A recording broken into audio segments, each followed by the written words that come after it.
The story of the Doolittle Raiders took place in 1942 in April. These were 80 men who trained secretly. They volunteered for a very dangerous mission. At one point, it seemed almost like it would be a suicide mission. These 16 aircraft took off from the Hornet, bombed cities in Japan, and that part of the mission was successful.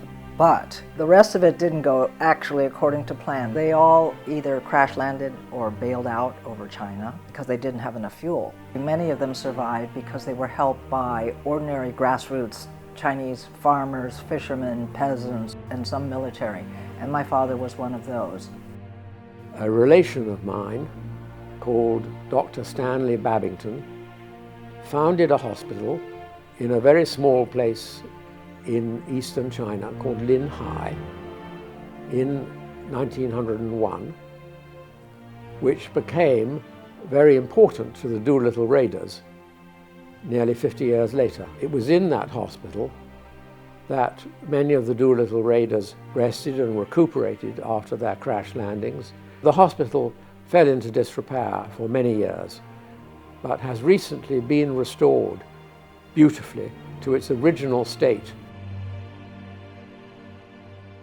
The Flying Tigers and the Hump pilots are two very remarkable set of flyers. The Flying Tigers were a group of volunteer pilots put together to fight the Japanese before America had entered the war. The Flying Tigers, at one point it even included Chinese pilots who had been trained by the Americans, and they were fighting on the Western Front in Yunnan against Japanese who were basically invading from Burma into China and actually occupied parts of China for 2 years. The other important part of this trio of American aviators were the Hump pilots, because they were flying supplies into Western China. If it weren't for this transport line, Western China would have been very cut off. There were more than 600 planes that crashed and over 1,500 crew were killed. Throughout the war against Japan, these pilots contributed hugely to the success of the war in China.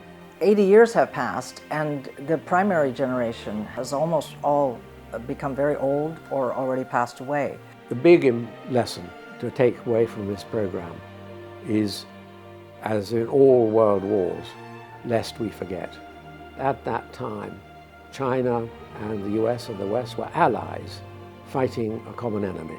This is the time to learn about it, and this is the year to learn about it because it'll be the 80th anniversary of the end of World War II.